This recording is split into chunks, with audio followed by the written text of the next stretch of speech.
अस्सलाम वालेकुम guys, welcome back to my YouTube channel. आज हम बात करने जा रहे हैं ड्रामा सीरियल वफा बेमोल की नेक्स्ट एपिसोड में आप लोगों को क्या क्या सीन देखने को मिलेंगे। क्या मिर्ज़ा साहब 3 दिन और भी जलील होगा? क्या मिर्ज़ा साहब अब भी पुलों के ऊपर बैठेगा या कहाँ पर और जलील होगा? जल्दी हमारे चैनल को सब्सक्राइब कर दें और साथ में बेल आइकन बटन को लाजमी प्रेस कर दें ताकि नई से नई आने वाली वीडियो को नोटिफिकेशन आप लोगों तक बआसानी पहुँच सके। 3 दिन हो गए हैं, मिर्ज़ा साहब जलील हो रहा है, किसी को कुछ भी नहीं पता, हर कोई अपनी मस्ती में गुम है। आमिर अपनी बीवी के साथ मोहब्बत की फूल खिला रहा है, गुल खिला रहा है, उसके साथ मसरूफ़ है। आमिर वाली पूरी फैमिली अपने अपने कामों में मसरूफ़ है।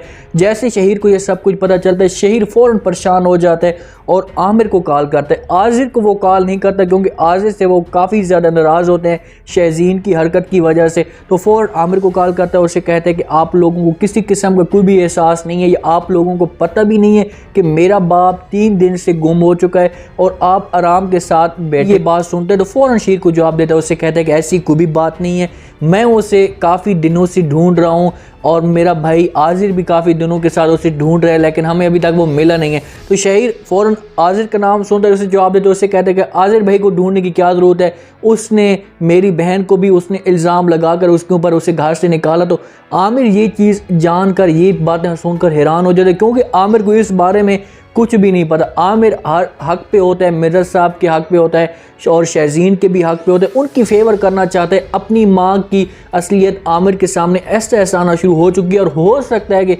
इस तरीके से आमिर को अपनी माँ के ऊपर गुस्सा है और उस तरीके से रुबीना बेगम को सज़ा मिल सके। कॉल पे बात कर होता है, पूरी रात कॉल पे बात करता है। जब भी नूरी उठती है, ये कॉल पे लगा होता है, जानू जानू बोल रहा होता है, तो नूरी को शक हो जाता है कि आखिरकार ये मसला क्या है, गेम क्या है, इसके पास कम से कम मैं आकर पूछूँ। तो फ़ौरन नूरी उसके पास आती है और उससे कहती है कि तुम ये किसके साथ पूरी रात कॉल पे बातें करते हो, जब मैं आता हूँ तो फ़ौरन आप कॉल काट लेते हो, आखिरकार है कौन? तो आमिर को तारिक को इसके ऊपर बहुत ही ज़्यादा गुस्सा होता है। फ़ौरन तारिक को इसको जवाब देते हैं, उससे कहते हैं कि तुम्हें आखिरकार मसला क्या है, मेरी बीवी और मैं बीवी के साथ बात करता हूँ। तो ये बात सुनकर नूरी को और भी थोड़ा सा धचका लग जाता है क्योंकि नूरी को पहले भी बहुत ही ज़्यादा सज़ाएँ मिल रही थी और ये जब उसके साथ हुआ तो उसे और भी ज़्यादा सज़ा मिल गई है। अब ये ना यहाँ पर जी सकती है और ना ही मर सकती है, वापस जाएगी फ़ौरन।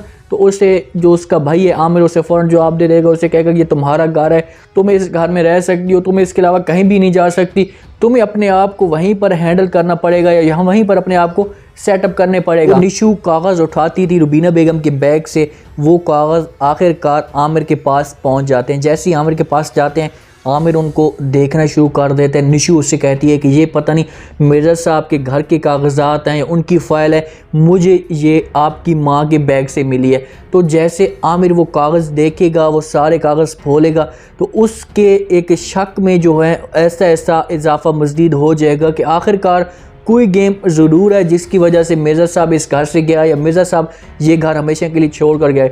वो कागज़ फ़ौरन जाएगा, आज़िर के पास भी जा सकते हो, उसके साथ बात कर सकते हो, उससे कहते हैं कि ये कागज़ आखिरकार मेरी माँ के पास कैसे आ गए, क्या आप लोगों ने इनको दिए? तो आज़िर को तो जहन में ये था कि ये कागज़ तो शहज़ीन उठा कर गई है, उसके पास ही होंगे, लेकिन ये कागज़ अब इनके पास आ जाएंगे तो यहाँ से आज़िर को अपनी गलती का एहसास हो जाएगा। इसके पास जाना वे नाजी को सारी बातें वहाँ से सुनाएगा, उससे कहेगा कि मैं तुम्हें इतना अच्छा समझता था, तुम्हारे ऊपर इतना यकीन करता था, तुम्हारे ऊपर ट्रस्ट करता था, लेकिन आखिरकार तुमने मेरे साथ ऐसा क्यों किया? हानिया की माँ हानिया को परेशान देकर हर वक्त उदास हो जाती है। आखिरकार माँ है, आपको पता है, तो माँ की वजह उसका दिल दुखता है कि यार इसका अब इसके पास बेटा भी है तो इसका घर बसना चाहिए, इसको कोई अच्छा सा हस्बैंड मिलना चाहिए जो इसकी अच्छी सी ज़िंदगी इसकी गुजर सके। तो उसके पास आती है और उससे कहती है कि बेटा मैं तो आपको यही कहती हूँ कि आज़िर से तलाक ले लें और उससे जान छुड़ा लें, क्योंकि अब कोई भी फ़ायदा नहीं है, सब कुछ तो ख़त्म हो चुका है, तो आप उसके साथ, मैं आपकी शादी किसी और अच्छी सी लड़के के साथ करवा दूँगी।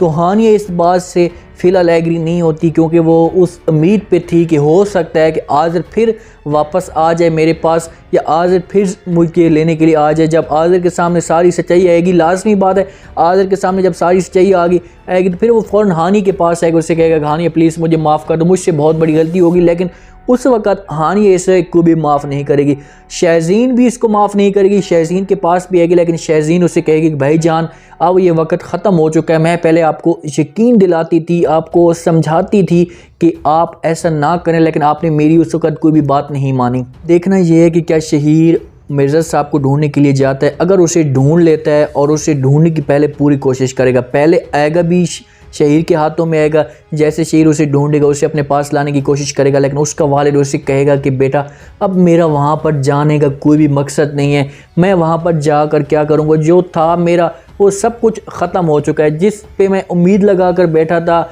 जिसके ऊपर मैं ट्रस्ट करके बैठा था, जिनको मैंने अपना समझा था वो मैंने खो दी, और जो मेरे गैर थे जिनकी वजह से मैंने धोखा किया वो सब कुछ हर चीज़ मेरी ख़त्म हो चुकी है, मेरा मैं वहाँ पर शर्मिंदा हूँगा, मतलब कि मुझे सारी बातें वहाँ पर सुनाई जाएंगी, मैं किस मुंह पे जाऊँगा। तो शेर से कहेगा कि अबू जान ऐसी कोई भी बात नहीं, हाँ नहीं अब भी आपके लिए वैसी है जैसे वो पहले थी, मतलब कि उसके दिल में वैसी ही मोहब्बत है जैसे वो पहली मोहब्बत करती थी, अब आप मेरे साथ आ जाएं और कोई भी बात नहीं है, मैं उसे समझाने की कोशिश करूंगा और हो सकता है कि वहाँ से आपको ये माफ़ कर दे। आखिरकार मिर्ज़ा साहब को वो इस घर में लेकर आ जाएंगे, ये पूरी फैमिली फिर इस घर में आ जाएगी, उधर आज़िर अकेला रह जाएगा।